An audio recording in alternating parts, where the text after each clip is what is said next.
The motion is assuming we got a second Earth, 200 years technology before us. We would invade that planet for its land and resources. Without any further ado, now I'd like to welcome the Prime Minister. Begin this debate. Here. Probably the debate takes place in the future. Why? Because right now we haven't found second Earth yet. But look at the present world now. We have scarcity of resources. Imagine this happen in the future. When even today we lose grassland the size of Panama every year, every month actually, but we can't stop that tragedy. Why? Because of the growing population. We ought to provide for the citizens of the world. And for this reason, we say in the future, probably this problem will aggrandize to the degree where people will be fighting for resources, and therefore the only way to reverse that adversity is for us to invade the world in which we will be finding in the future, so that we can get that resources and provide for the citizens of our world. Let's be clear, what do you mean in our policy? Firstly, when we talk about invasion, it will be subjected to UN consensus. The troops will be contributed by the entire world and therefore come from every country. Yes, we agree, we will be stripping away sovereignty of second Earth and therefore exerting control over the land in which we will be invading.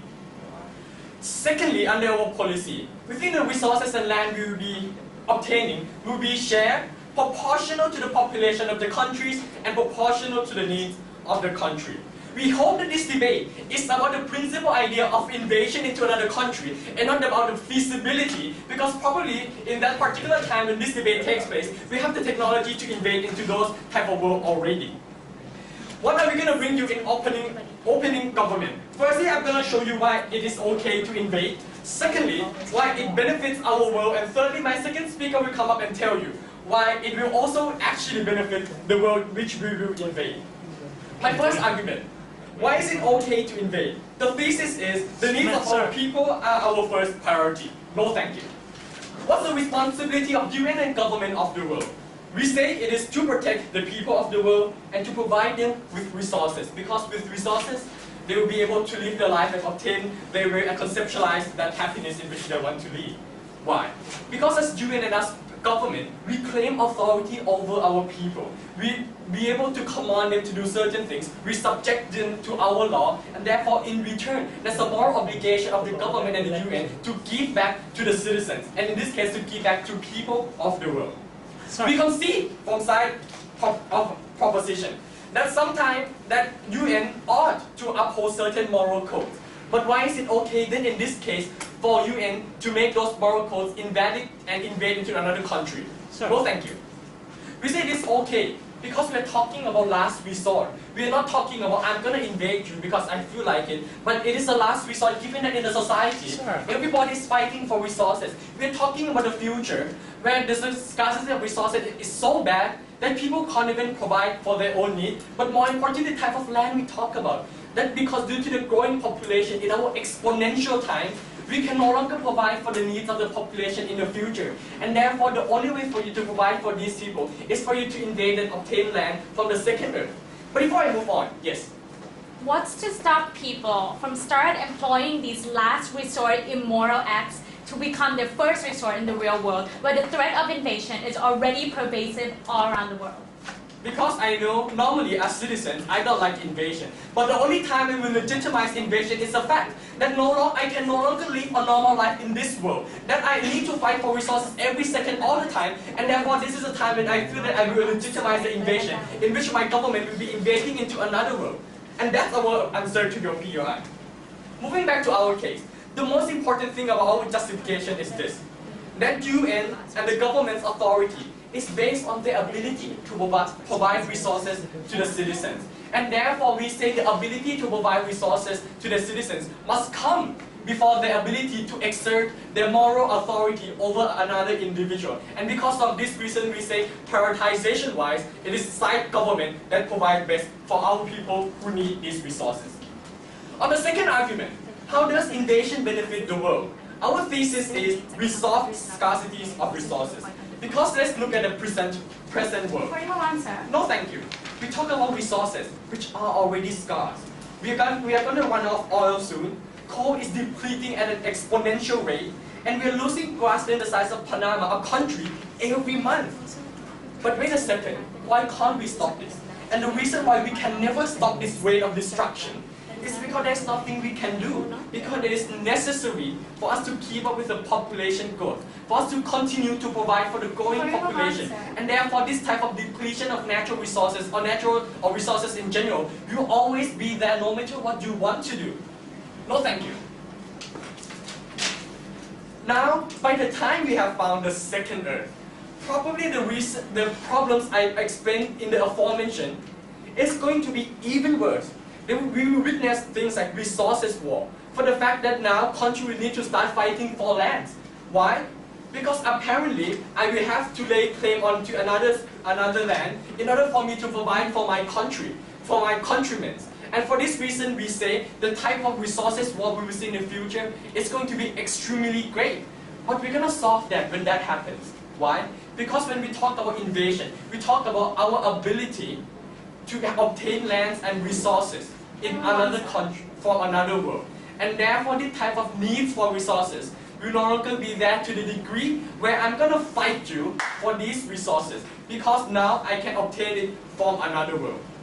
And therefore, we say the price of not invading far outweighs the benefits of not invading, our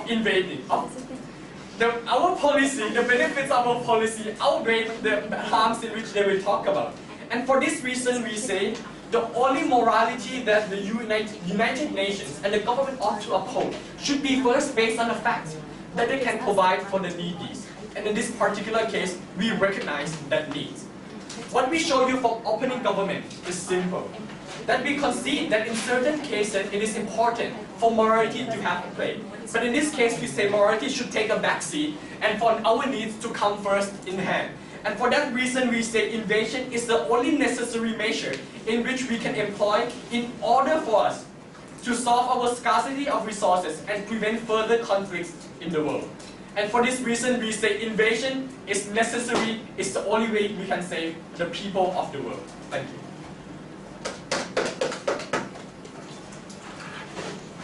Welcome the leader of opposition to save the earth. I'm the wrong person. You want to destroy it, don't you, bastard? I want to ruin it. Okay.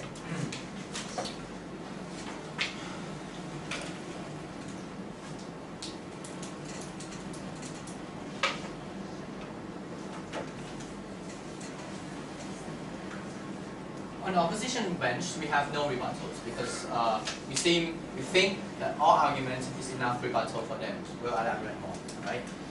Their justification seems to be plain that in times of scarcity, we need like all these kind of chauvinistic sentiment to fix it. I'm gonna rebut in my argument. I'm gonna prove that that's not practical and not right in the first place, right? I have three arguments. First, about how imperialism is bad for both the conquered and the conqueror, and how cultural integration can be a benefit. And thirdly, on how there's no such justification as doing this kind of thing. Firstly, we see onto the anti-imperialism argument, right? The thesis is that imperialist sentiment is self-defeating for both the conqueror and the conquered because there's no benefit for the conqueror because they have to maintain a shitload of money to get their presence in there, and there's never mind, fuck the thesis, move on.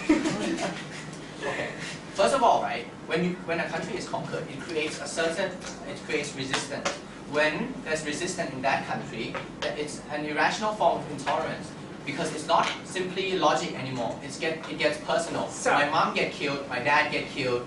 I'm fucking mad at this regime conquering my country. Yes. if I make your planet a better place for everyone to live, given that we have better Of course technology, you would, why it's not a better place, right? First of all, you get emotional about it, and you can see this in all kinds of post-conflict conquered society. It retards the technological advancement because you don't accept those kind of advancement in the first place. You think you are anti that culture. In Iraq, for example, there's shitload of terrorists attacking American soldiers. In Africa, for example, a shitload of group, when the British used to rule, a shitload of group coming up trying to fight, and it retards technological progress, right? Secondly, no. After you go on to, like, let's see this from the view of the conqueror, right? Because there's resistance, you need to constantly maintain those kind of military presence. And these presence means that soldiers are going to die fighting in a stupid guerrilla warfare, and you have to expend shitload of money to actively propaganda your culture and tell people who are inherently anti-you why your culture is superior, right? We say that there's less pool of the resource that is left to the people for the people to gain at the end of the day. For example, we don't think that America benefits shitload of money from the oil they get in Iraq nowadays, right? Even though they spend shitload of money on the defense. We say that this, furthermore we see also that England, though they mine shitload of diamonds from Africa, they almost bankrupt, the African presence almost bankrupt UK in the 19th century. We say that that is not it's worse off for both people. Yes? The alternative to not having resistance is having the world fighting for resources. Our alternative is this, which leads me nicely to our alternative, is cultural integration. We say that, onto my second argument about how cultural integration can create true, advanced, and tolerant society, right? We say that Sir. no more POIs. We mean to say that when people start to learn about each culture, they are more prone to understand each other, empathize, and understand the nuance of that culture, and allow other people to help out. We say that at the end of the day, when in times of crisis, people empathize with each other and help each other, for example, right? And we say that these people will help us out, these aliens will help us out, because one, they gain benefit from the trade from us, because they can have 200 years more of advanced technology. For example, 200 years ago, there's a problem called world hunger. Our world have fixed that problem, and we can export this kind of technology to help them. They will be grateful. Two, we say, right, that culture is subjective and hard to understand in the first place. It takes a long time, right? The moment you impose that, the nuance of the culture is lost, and you start resisting it irrationally, right? While there are certain barbaric norms that need to be improved with the imposition, we say that some certain thing within that alien world must go, right? But it does not help at all for them to shut off from our kind of discourse. We say that aliens cannot learn in such a short time, say 20 years when we're conquering them, right? They're like too busy getting guns to go against us, and too busy organizing in a post-conflict society, too busy organizing terrorist group in the first place to start learning about us genuinely and, like, you know, empathize with our culture. That's where integral progress is the progress of cultural propagation through media such as TV, book, and technology, right? The moment you accept these kind of media into your society, you are accepting the other culture, right? For example, this does happen, right? For example, we perceive the Western culture as superior. America, for example, we perceive them as superior, and it's not always bad, right? Because, for example, feminism, right? In countries like Eastern countries where the culture is inherently anti-feminism, such as in Japan or Thailand, we see that the intake of American feminist culture has done a lot to help and, like, you know, secularize the certain sacred institution that make women inferior to man. That's a good thing, right? And also, we also allow the establishment of academic circle and stuff which allow discourse to go through and forth through these kind of culture. We see that that's also a good thing, right? And also, we see that when this happens, those kind of countries are going to learn from us, and in our present society, the best way to organize a society is through capitalist meritocracy. We see that this logic applies, right? When they start to, you know, learn our culture and have to learn the concept of human rights, social contract, they will start to organize the society based on our more efficient way of doing it, and that means that we can buy their resource in exchange for our technology, and we will don't have that kind of resource scarcity in the first place. So we don't see the problem of resource scarcity can be solved by going in, destroying most of the resource, take some, and get back to the world. That's not sustainable in the first place. Moving on to my third argument, how self-defense is not a justification at all, right? We see that scarcity exists all the time, right? Beggar, for example, within the society exists all the time. The moment you start using scarcity as a legitimate kind of self-defense and accept that as a legitimate excuse, it means, right, it sends a message to the society, it means that social contract no longer exists, right?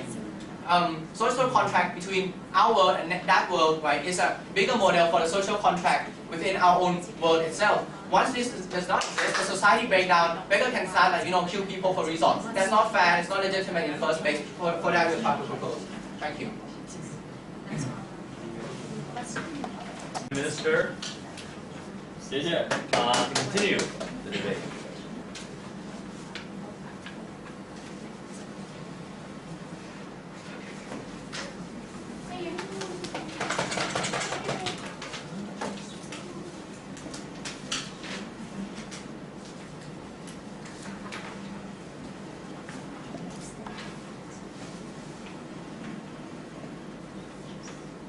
Ladies and gentlemen, we need to recognize the concept of scarcity, because the idea of scarcity in the first place is that as day by day people are going to die more. So we need to make sure that we do prioritize the most efficient solution. And the most efficient solution is actually invasion. Because we do think that negotiations as an alternative policy takes too much time, and also there is no guarantee that negotiations are going to work in their paradigm. Before I move on to my substantive point, a few rebuttals. On the first rebuttal, on this idea of resistance, how resistance is going to be a huge harm. First response, ladies and gentlemen, we do accept that there's going to be anti-culture sentiments. But at the end of the day, we think that these sentiments are going to be minor. Because first of all, we're actually bringing benefits to these second Earth by making sure that they're going to actually have more technology. And by making them have more technology, it means that we're actually helping them uplift their standard of living to make sure that they're going to be more healthy and actually live a longer life. But also, second of all, we told you in our policy that we're going to actually have measures to make sure that there's no going to be a reduction of these anti-culture sentiments by actually integrating them in the process, such as in the political sphere and also in the economic sphere. We think that we're also actually giving them a place to exist, ladies and gentlemen. We're not going there and making them slaves. We're actually allowing them to actually exist as a citizen like our people in the first place. But ladies and gentlemen, moving on to the second response, because let's look at the alternative to actually to these anti-culture sentiments, right? We think that anti-culture sentiments is actually is not quite a big harm when we actually look at scarcity, because scarcity in the first place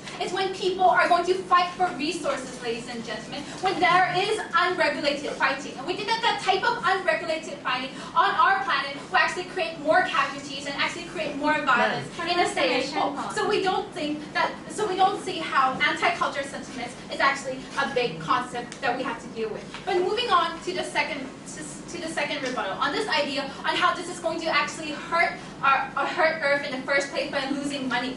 First level of response, ladies and gentlemen, when there's a harm of losing so much money by actually going there to invade someone, this is why it's going to be a calculated decision in the first place, right? This calculated decision proves that this is going to be actually a last option for our Earth in the first place to actually ensure that we're going to solve the problem of scarcity. And this is why when it is a last resort, we think that this is why we're actually going with the moral high ground of protecting our people. But moving on to the second response, on this idea on how actually colonizing Africa bankrupts the United Kingdom. No, ladies and gentlemen, when we look at the United Kingdom, it's basically industrialized because they actually got resources from Africa in the first place. There actually is a bigger benefit out of imperialism, and this is why we do think that this is why scarcity is going to be solved in our paradigm. But moving on to the last rebuttal, on this idea of their policy, because they told us that in times of crisis, they're going to negotiate with the second Earth, and they think that the second Earth is basically going to help us. First level of response, ladies and gentlemen, there's no guarantee that they're going to help us simply because we do see that land and resources are vital in everyone's opinion, and because they see land and resources are going to be vital towards them. This is why they're going to be selfish and not even lend a helping hand to our planet. So this is why we think that first of all, there's no guarantee, ladies and gentlemen. But second of all, ladies and gentlemen, the idea of negotiations in the first place, right, it's going to be lengthy simply because they're going to ensure that there's going to be a the second Earth wants to have as much benefits as possible. And we think that that type of process is only going to harm us at the end of the day. It's going to harm us because we think that when the process is going to be too lengthy, it means that we're going to be losing out on resources. We're actually fooling the idea of poverty and starvation by making these people wait out on these resources in the first place, right? But moving on to the second response, because if we don't invade, ladies and gentlemen, we simply don't know if that second Earth is going to invade us. So we think that at the end of the day, we think that this is going to be a preemptive measure to ensure that we are also going to be protected. But before I move on. Yes, in a war, entire family, get killed. Do you think people's family get killed once this so-called technological advancement? Yes or no? Ladies and gentlemen, first of all, we need to see what type of invasion we are talking about, ladies and gentlemen. Because when we're actually going there and invading them, we're stripping them away of their sovereignty. But we're also making sure that there's going to be at least a small number of casualties as much as possible. Because we don't want to actually create conflict and create violence. Because we're taking more efficient measures to ensure to reduce violence. We think that this is when the sentiments are actually going to be lower. So moving on to my argument in today's debate, the benefits to Second Earth when we do allow such imperialism to happen. My thesis is that when we're actually going in there and invasion, it's going to allow the people of Second Earth to utilize such technology to actually help themselves. First level of analysis, let's look at the background of this debate. Because when we're talking about the planet of Second Earth, it means that their technology is behind by 200 years. It means that they're not going to have the same medicine that we do. We think that there's going to be less efficient in production and in terms of economy. And we think that they're also going to be lesser in terms of mass production of food. So what does this mean? It means that they have a low standard of living when they live day by day. And the question is, how do we help these people? Because their lives are marked by difficulty and hardship simply because they don't have the technology to actually outlive their lives. So moving on to the second level of analysis, ladies and gentlemen, what is the benefit of imperialism? Because we think that when we do bring technology towards them, it enhances their living. It means that we're giving them a shortcut, ladies and gentlemen, by cutting away 200 years, by cutting away the type of casualties and hardship that they have to face. So we think that what we're doing is actually helping them for their own benefit. We think that this also has happened in the status quo. When we look at oil drilling in the Arctic, we think that it's the same analogy. Because when we went in there to actually strip the sovereignty of these Eskimos by drilling oil in their land, what we did at the end of the day was also we did give them jobs, ladies and gentlemen. We did give them food. We did give the type of technology they wanted to uplift their lives. But ladies and gentlemen, the alternative of not going in there to drill oil, not going in there to utilize technology is that we're actually letting them live with outdated technology. And that type of outdated technology basically means starvation, poverty, and also casualties, ladies and gentlemen. We need to acknowledge that there's a greater benefit out of imperialism for both sides. Because we're making sure that the outdated planet is going to get technology, also going to get the type of resources, the type of technology that they do need, and also on our side, we think that we're actually getting resources and land that we do need, ladies and gentlemen. Ladies and gentlemen, the alternative is that we're going to have a war of resources when we don't find any other way to actually get more land and resources. And we think that that type of war is going to be a detriment to society as a whole and a detriment to humankind when we have this type of unregulated war where people are fighting over each other. And for these reasons, if you're for the people, you go with government. Thank you.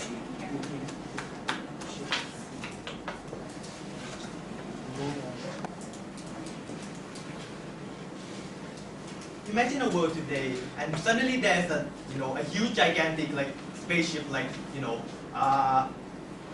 some scientific story, coming from a planet 200 years more advanced from us, right? And suddenly kill off every single planet on Earth, including name and race, right?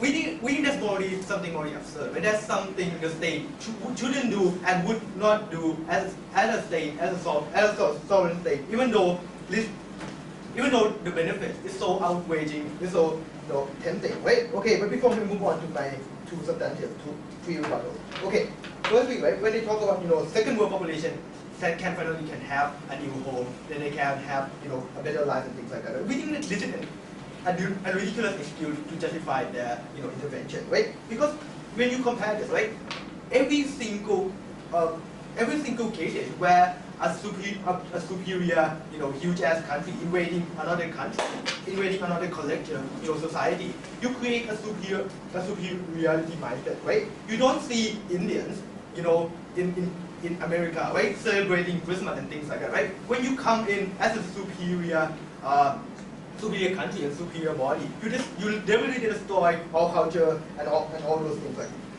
that, right? So on the second level, right? Okay, on the second rebuttal, when they talk about the technologies, right? When the second world population will be able to get them. Okay, on a practical level, maybe that would happen. But the difference in the psychological and the mental sexuality will be there, right? Take Russia for example.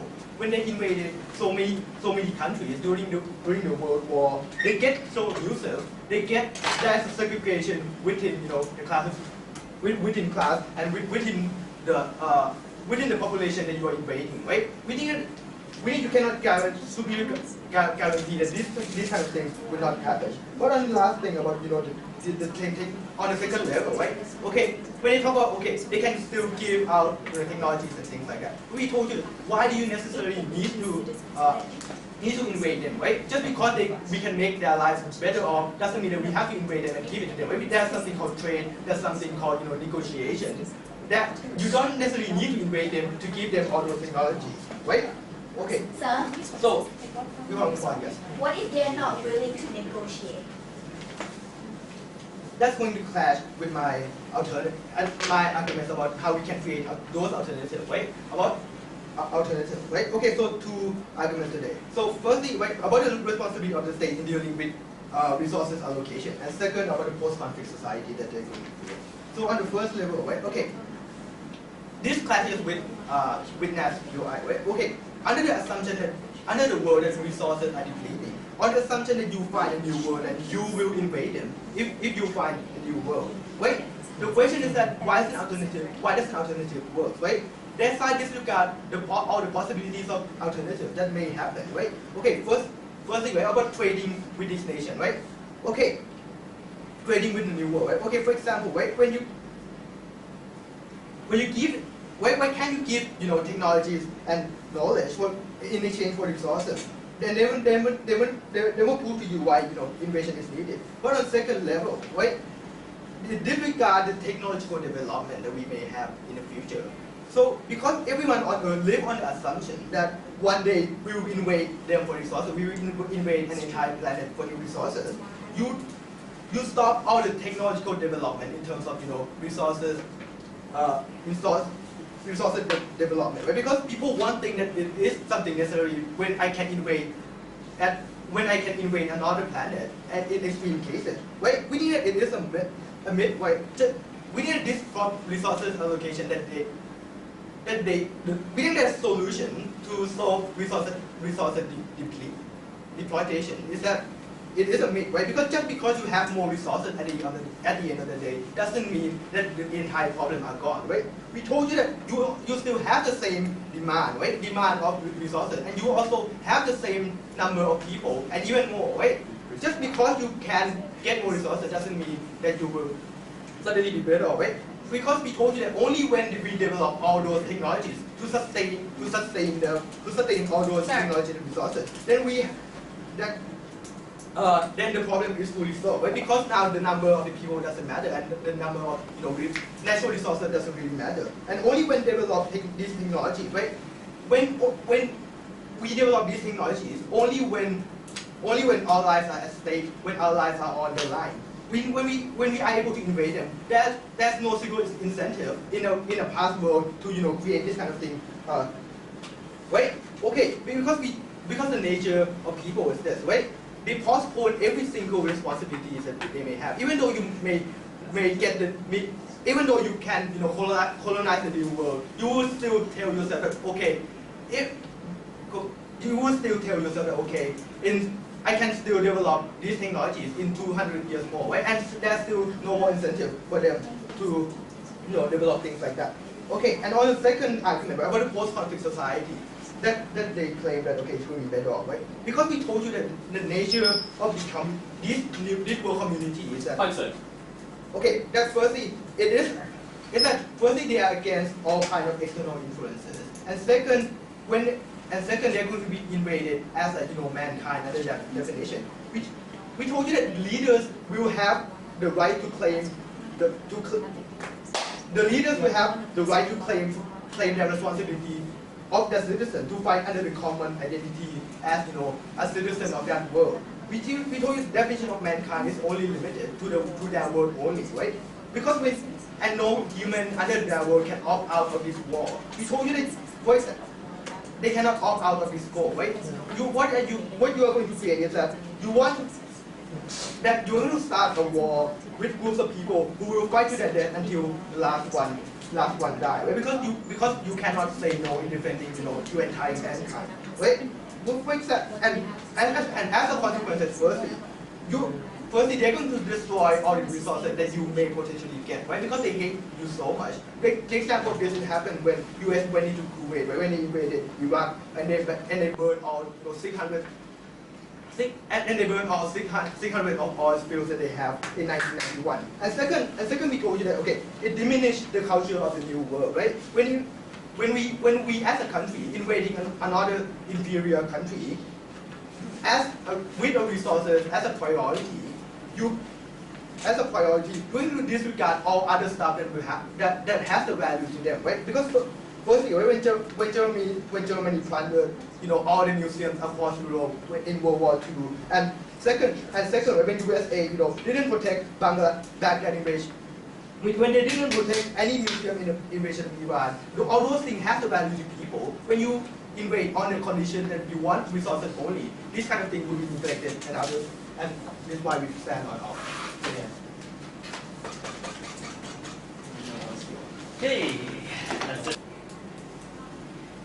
Mr. Chair, we believe that the previous speaker has totally missed the debate. When we said that we ensure the protection of moral obligation, we are going to upheld in those particular areas that we are invaded, Mr. Chair. We did that is the cause they have to tell, even though in exchange of better benefit for those people whom you might not know that their society might be even worse, might be even more arbitrarily than the Earth's condition, might even be more discriminatory on that particular Earth comparing to our world where we have protection, where we have all ground human rights and law to ensure that those situations of those Earth will be better than the previous Earth that they are living in, Mr. Chair. Then they have to tell us in that case. Before moving to my substantive, let me present some rebuttal. On the first idea, on the idea of superiority mindset that will destroy a future cooperation or the benefit that we want, that we might get from invasion. This is what we think is not true. Because we told Mr. Chair, we will tell you that simply because you're invading some country doesn't necessarily implant that retaliation immediately, right? The only reason that they give all the example, Mr. Chair, all the example based on the idea that after you invaded, you have so bad treatment in that particular country, you have so discriminatory in that particular country, and that particular country get no benefit, Mr. Chair. That is the reason, that's why we think the superiority mindset will be retaliated under that case. We told you from the get-go, Mr. Chair, that this will not happen. We did a poor treatment will be eliminated once we conquer that earth, right? But secondly, Mr. Chair, on the same rebuttal, that you don't even know the situation on that earth. That might be even worse comparing to our earth. That might not even have law to begin with, Mr. Chair, simply because the lack of technology is a reflection of lack of the advancement of education and knowledge. That is a reflection of civilization on those earth that might not be comparable to the civilization on earth. Because we think, therefore, the benefit that we could potentially give to them will outweigh the kind of retaliation. In fact, they will be feel thankful that we saved those people who might be discriminated on that particular earth, Mr. Chair. Second rebuttal on the idea of invasion provide a ground for inefficient management resources on our earth, Mr. Chair. That's not true, right? He disregarded all the existing incentives that we already have in status quo as of election of the country. You need to make sure that the distribution of resources will be ensured to everyone. You have to make sure that you win the election. That's the first incentive. Secondly, the pressure of society, Mr. Chair. You don't want to fight some countries arbitrarily because of the resources if you have the capacity to make your own resources sustainable in country. So we think that's already incentive. But thirdly, Mr. Chair, let's bear in mind we are not fighting, Cambodia, our neighbor, but we are fighting somewhere outside of the earth. The cost might be unbearable, and therefore we think that the first priority of this government will make sure that resources cannot be regenerated on our earth first, and that is making sure that the management of resources on Earth will be full efficiency before we invading them, Mr. Chair. But lastly, on the idea that he told us that all the resources will be burned down simply because you're invading them, which is not true. The only thing that Saddam Hussein burned all the oil is because of the arbitrary treatment that the American has towards them, and not necessarily any better improvement to that particular society, which we told you before moving on. Min. See, if you could eventually double the size of these resources, but you also double the size of citizens you want to take care of, what kind of resource depletion issue are you solving at the end of the day? Madam, Mr. Chair, what you have to keep in mind in this case is not necessarily the idea of doubling citizens in the first place, Mr. Chair. Because we told you from the beginning that in that Earth, the reason we invading them is because we make sure that there are plenty of resources on there that we can share. Otherwise, if there is nothing to be shared on that particular Earth, why would we bear the cost of invading them when we lose all those resources? We think that doesn't make sense. Move on to my first substantive, Mr. Chair. Why there are pressing need for invasion in the first place? Aside from what my opening told you, that there are fighting of scarcity, we think the effect is very detrimental to society that we want to make the point. Right? Because we think a poor population make up of the 6 billion people in society who are poor and suffering from that cost. We didn't really have a very weird idea that we can make trade and economic relationship with them. We think that doesn't make sense. If you're going to fight hunger and poverty, why would you want to fly some resources that is so costly that we make the food by $1 million to fly the food from that Earth to our Earth in this case? So we think that economic solution is not a viable solution to trade with them in the first place. But secondly, Mr. Chair, we think the intensity of the exploitation on our Earth will be even much worse under their case simply because they give notes.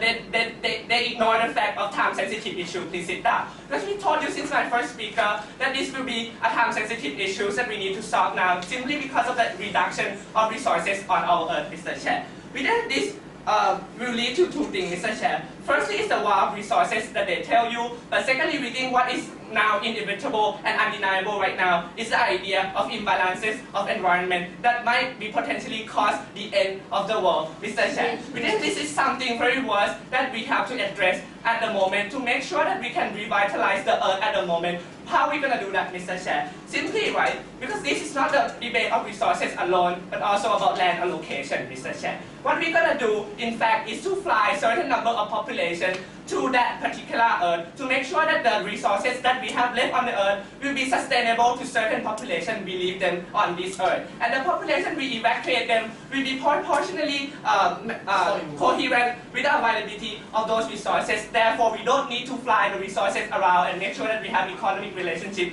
which is not impossible in terms of the price in the first place, Mr. Chair. On the last idea, Mr. Chair, on the idea that why we think the idea that they told us on the idea of soft culture will not happen, Mr. Chair. What basically the opening told us is we're going to invade them in terms of culture, we're going to teach them how to integrate. Firstly, how do you make sure that you have the same language of that sort to begin with? How many years would you take to learn their language, their culture, in order to penetrate to their society, given that it's not a time-sensitive issue?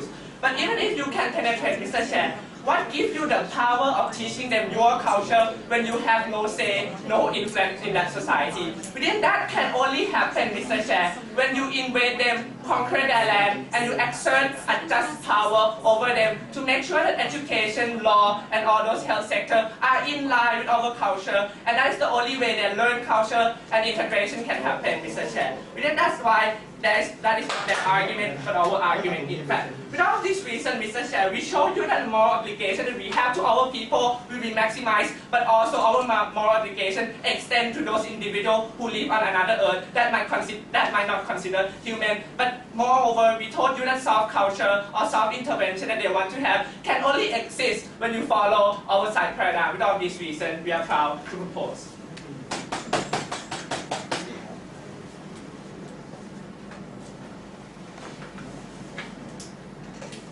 Fundamental problem with their case. They want to invade, but they want to take care of them. The last time I heard, invasion is when invasions are done, there are severe casualties, people died, Mr. Chair. We don't necessarily understand how under their case they're going to do both, right? They go over and say, look, we are not going to kill them, we're going to take care of them. First, they're basing it on two assumptions. Number one, they're basing it on the assumption that those people are poor and they have nothing to hide, even though they have resources that they are dying to take. And secondly, they are saying that they're uneducated and they will kill by themselves, and suddenly by intervening them, they're going to stop all these kind of things and never going to happen. We don't really understand how these kind of things is going to automatically solve themselves, right? Then they talk about, look, 200 years ago, they're 200 years backward, and that's why they must be stupid, right? But Mr. Chair, 200 years ago, we were on the same place, and we are doing fine today. We are on the path of a development, so are they. By invading them, we are taking away their right to development, right? They're talking about, we are going to destroy your home, we are going to invade them, right? We are going to destroy your home, we are going to invade them, but we are not so sure about it. Forgive us if we don't believe the fact that when you go over, when you lack resources, you can go over, invade and kill several people. You will still take care of them in the even when you have greed, that you can kill them and get more, right? Forgive us if we don't believe their paradigms is possible, right? Yeah. They're talking about cultural integration, and that's somehow their point, right? We don't necessarily think so. Look. Sit down. If there is cultural integration and if you want to take care of them, you need to learn that too, right? We don't necessarily understand, if you learn that too, how does that make our policy any worse, right? If you don't learn that, right, then you want to treat them as second-class citizens, and we think that's morally and fundamentally wrong, right? Then let's look at the idea. They're saying we are solving the resources problem. That came from open. You are not really, because you are taking down the responsibility of sit down. We're taking down the responsibility of more people, and when you're taking down the responsibility of more people, you will you will balance out the resources of the people problem, right? We don't really buy that idea. But also, Mr. Chair, we don't just deal with we are not just deal with the problem, right? When you think you can't deal with this problem, you will not take care of them, you will kill them, right? But then both say, look, and what the hell? And then both say we're not going to invade them if we don't have enough resources to take care of both countries, right? So if you invade them, you are not going to take care of them. If you don't have enough resources, you're going to kill them. But if you don't invade them, you are not solving the problem that you are trying to set in today's debate, right? We don't necessarily get the logic behind that kind of argument.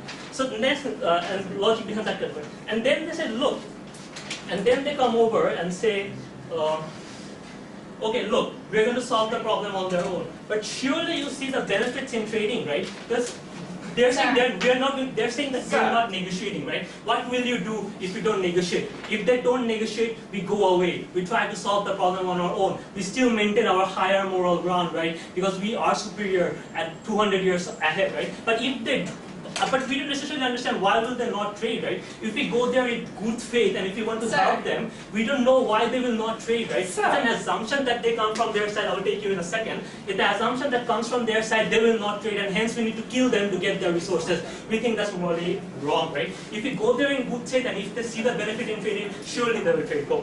Assuming but not conceding that trade will actually occur, first of all, how does trade a bigger benefit when you don't share everything and you're simply throwing technology at them and not allowing them to utilize technology through integration? Look, when we trade, that does not necessarily mean they're going to buy our machines and they will not know how to do it, right? Obviously, if they buy our machines, we're going to teach them how to do the machines, right? But we don't go and kill them and say that this is the machine you need to use, and if you don't use this machine, you will die. We think that's fundamentally problematic. We're going to talk about two things in today's debate. Sit down. I'm going to talk about how not protecting the very basic principles will come over and bite you in the ass later on. I'm going to talk about how it traumatizes the citizens of with evidence from the past wars we're talking about. I'm going to talk about the more benefits of diplomatic relationships that side of the house missed, right? Let's talk about first idea, Mr. Chair, how protecting the principle is very, very necessary.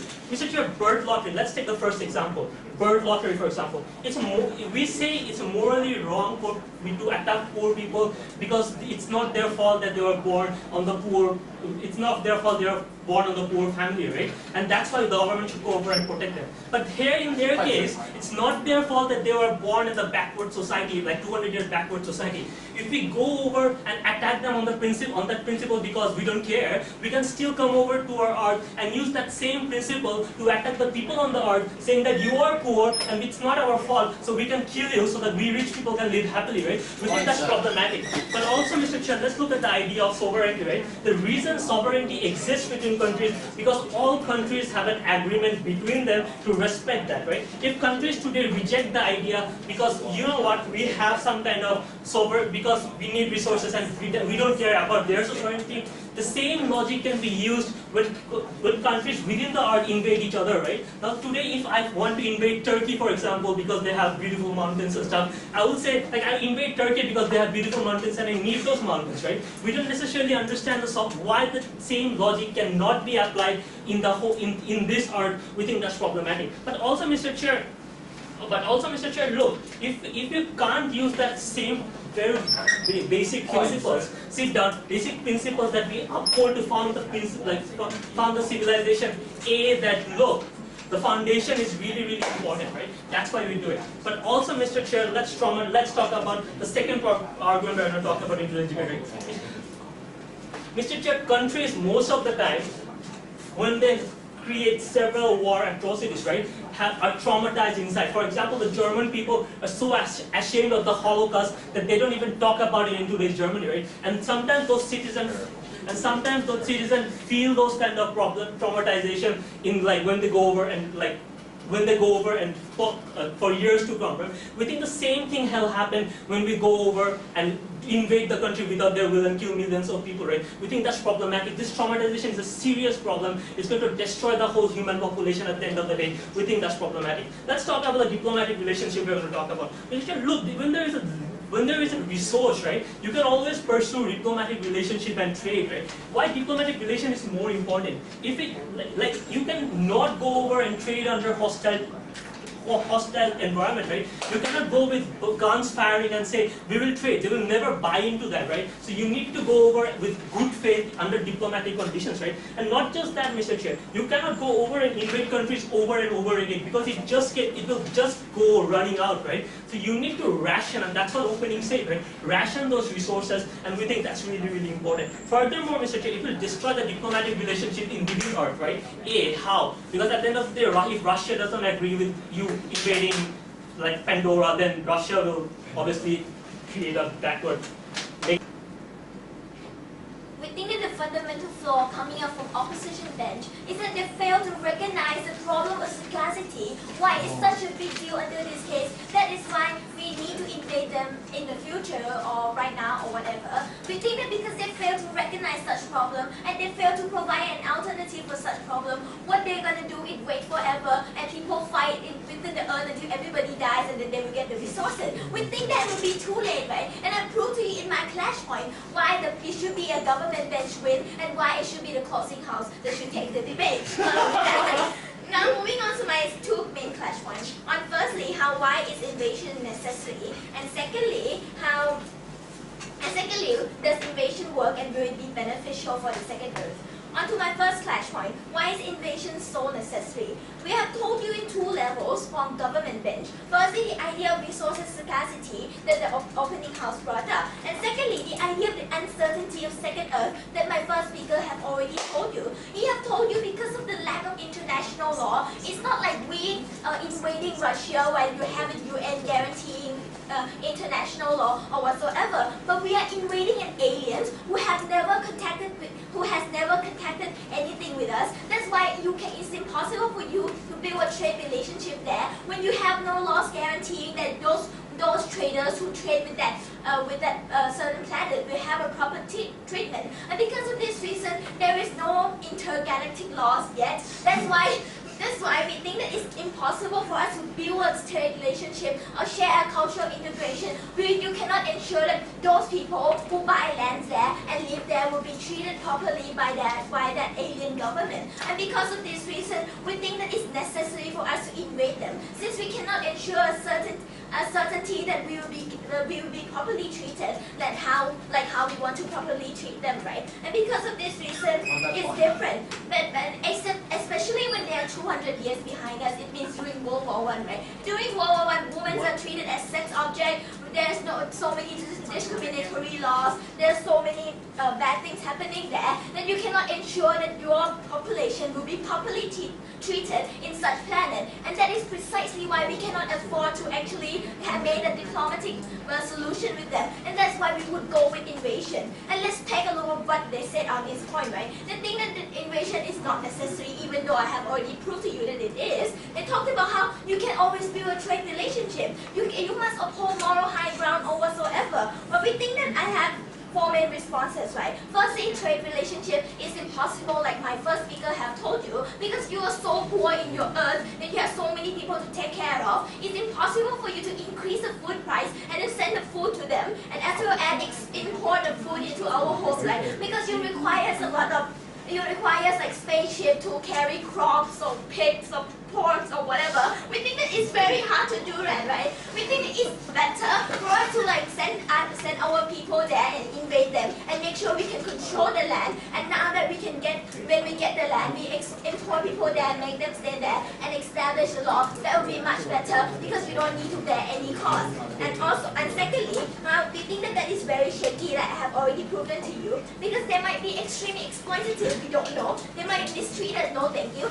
They might mistreat us because they have no law in the first place, right? And that's why we cannot afford to risk that risk. And because of this reason, we would go with invasion. And thirdly, we think that we cannot uphold moral high ground under this case because people are fighting in our world. We think that people are fighting for resources. We have so many conflicts in our world, and we don't think we can actually afford to wait for these people. And fourthly, we think that because they don't have moral high ground with us since they are so uncivilized, right? We think we cannot afford to actually properly negotiate with them since they will not listen to us in the first place. And I'll prove to you this more in my second clash point. And yes, one of you. Okay, we talk about World War I, right? You say it's that's a contradiction in the first place. You say there's no law, then you talk about World War I. In World War I, we have democracy, we have feminism, we have the concept of social contract, Dude, we have it's World moral War philosophy. Why is there no law? It's World War I. Come on, it's World War I where people still don't understand that they should have a self-determination, where people stick in the idea of imperialism. Come on, it's World War I. The women still so mistreated. They're being raped every day. These women, they're being raped every day. And because of this reason, we cannot afford to risk all those things. On to my second clash point. Does invasion actually work and will it benefit the second Earth? The government bench told you that yes, because we have military capacity. Come on, we are 200 years up. Not behind them. They are 200 years behind us. That's why we think that we are able to invade them. On the opposition side, they told us that no, there will be resistance. It's a waste of money. How cultural integration will work. I have 5 responses. Firstly, it's not true, right? Because when you bring them technology and you help them, and when you bring them technology, you help them so much. We don't think there will be that type of anti-culture or anti-imperialism. Because at the end of the day, that thing happened because you mistreated them. But under this case, we are not going to mistreat them, put them as slaves, right? We already learned the problem of anti-imperialism. That's why we would go there and establish an intergalactic law. Awesome. Intergalactic law. And then actually trade with them and negotiate with them and not mistreat them. Even and not mistreat them and then conquer the law and conquer the land or whatsoever. We don't think that problem will exist under our case. And secondly, we think that this is not a waste because when people get a new land, the scarcity problem, new land, new resources, scarcity problem will be solved. And we make sure that the growing population can be sustained in the next world, right? And thirdly, we think that the idea of cultural integration is not going to work as well because they are aliens. They have totally different mindset, different moral standard. They might be so violent. They might not be willing to negotiate. They don't recognize the importance of technology, and we don't know what will happen in such Earth. And even in Earth, it's not really successful right negotiation. That's why we cannot afford to risk all those stuff. And because there will be further harm, right? This is my 4th level. The idea of that if we actually continue this cultural integration, when we go negotiate and give them technology and then to gain trust, right? We think that at the end when their technology meets with us, we think that when we have an equal military capacity, that is very dangerous because we don't know when they might strike us back or they might not want to negotiate with us anymore because now the technology is met and they have more resources than us. And because of this uncertainty, we cannot risk years of negotiation to get nothing back. And also on my fifth level, right? Because we recognize the past problem of imperialism, instead of like mistreat them, we would learn their culture and slowly understand them. And we think that at the end of the day, that is the best way to go with, because we make sure the scarcity problem is mitigated, and also we make sure that we get everything for us. Oh my god, I sound sick.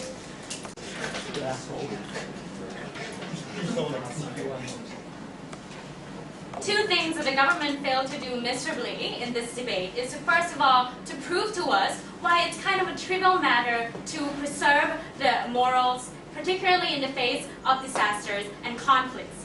Secondly, they also failed to prove to us why do we as humans on the first earth has more rights to live peacefully without the problems of resources scarcity, more rights than the people on the second earth. We particularly push forth from the closing bench of the opposition side that we think morals need to be consistent no matter what planet we're from, right? This is a sort of concept they've been pushing for from side opposition, and we particularly tell you that this motion will erode all those sorts of morals, and at the end of the day, the problem of conflict of resource scarcity cannot even be solved. 3 crash points in this debate. Firstly, the reasons why invasion is or is not morally and principally justified, right? Because coming from the very first speaker, we heard that morality needs to take a back seat. We don't think that's the case, right? They try to justify the violation of sovereignty by saying that when there's a dire need to invade, we must invade. But hold on, when we discuss dire need to invade, we're not talking about the dire need for the people who want to invade these countries. We're talking about the victims of these invasion and why it's okay in particular cases to take away their rights to sovereignty. Right? In no way has the UN ever said that countries or planets need to be able to prioritize their needs and their needs alone, right? We think that the target of these invasions need to be the one, no thank you, who desperately need these sorts of invasion. We think that at the end of the day, the UN actually, as a matter of fact, that they want to use as a mediator, pushes for the concept of universalism when we talk about the fact there is a certain moral code that needs to be upheld to, regardless of what cultural no thank you backgrounds or any countries you're from, right? We think that they believe that at the end of the day, these countries need to be treated as equal, because my partner has told you, the fact of the matter is, when these morals are exempt in certain cases, what happens is a slippery slope in several levels, right? We discussed to you the concept, no thank you, of individuals when they have no concept of respect towards other people. We talk about nations that are already, looking towards invading other nations with no thank you, with no proper reasons to do so, right? Without these sorts of morals, there is no framework for this country to operate by no thank you. We think that the erosion of the morals all around would only create the backlashes that we cannot actually stand for, right? We think that, no thank you. These sorts of concepts were something that they were never touched on. They spent a considerate amount of time talking about the fact that, well, since we're in dire need, we need to be able to do this. And we don't think that those are things that are valid in this debate, right? And it also begs the question, no thank you, of what kind of consensus the world would ever reach under the face of people trying to decide, no thank you, how much benefits they deserve themselves. When has there ever been a time where these sorts of discussions were ever peaceful and agreed upon by everyone? Before I move on, yes? You have to understand that unlike normal intervention, this is about survival of Earth or the death of Earth. Right. We agree that that's the case, right? That's why we have proposed to you the concept that there are other alternatives to going about solving the problem of natural resources depletion. Which leads me directly to my second clash point on the concept of what is really the best approach towards mitigating and solving the problem of resource depletion, right? Because firstly, we told you why it's not particularly principally sound to do so, but we've also told you that when the government discusses the benefits of technology brought to this world, there's a certain sense of logical lapse, right? Because when you really want to discuss, the well-worth level of technology that you're bringing forth for them to actually stand invasion, that's a massive amount of investment, and guess what? Resources, right? So at the end of the day, we're really talking about the world spending more resources trying to make sure that this second Earth also has the same amount of technological developments that we're trying to do. What else is the logical lapse in this analysis, right? We also talked about doubling the amount of citizens that you want to take care of because you think that that's the best way and it makes your team sounds perfect. But the fact of the matter is, if you really want to solve the problem of natural resources, you can't both double the resources and the number of people. You have to cut down the number of population. What does that mean? Does it imply casualties? Does it imply that you have to kill some of their population off? Yes. And with that, we think that their mechanism doesn't work on its own and doesn't make any sort of sense, right? But you know what? Let's work on their best case scenario. Even if that works, right? Even if they obtain those resources, what happens when you run out of resources again, right? Which other planets are you trying to invade again? And if there are no other planets to invade, does that mean that this inevitable war for resources will inevitably take place? But with this, we tell you that it's 1,000 times more horrible than it would be in the past when we have this moral framework to go by, right? This is why we say that principally and practically speaking, it links perfectly. When this inevitable war on resources happens, do we want no thank you to operate under the premises where people can do whatever no thank you the fuck they want and actually say, you know what, my needs are the better needs and my needs need to be prioritized, right? Because we think that at the end of the day, it's the type of solution that we need to working towards, not the type of solution that would be a quick fix, but a sustainable one, which is the type of issues that got us into this problem of resource depletion in the first place. Last flashpoint on the concept of the benefits and costs towards the second Earth, right? Because we heard pretty sketchy analysis coming both sides of the benches on the government side, right? Because they first said, you know what, cultural integration won't happen. It really can't happen. Like, why would we be pushing forward to it? Then they said we will actually treat them right.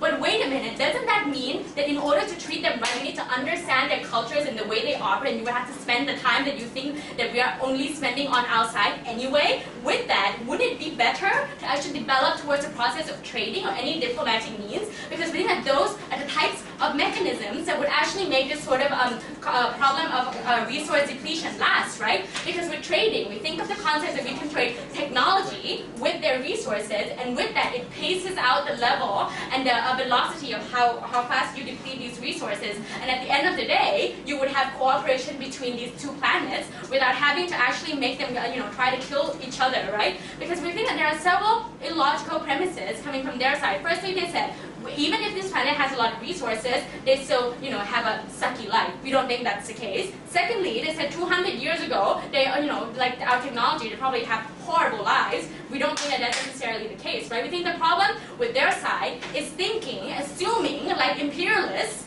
that their concepts are the ones that are superior, thus these people need to adopt those ideas, right? We think that under our case, it is far more likely for them to try to want to talk to us and understand us because we approach them with diplomatic means. It's almost impossible for these people to not meet with resistance when at the end of the day, they're being faced with a massive amount of hostility. And because of all these reasons, we push for morals that need to stand or circumstances, and we push for a sustainable solution to solving the problem of resource scarcity. Again, I'm done.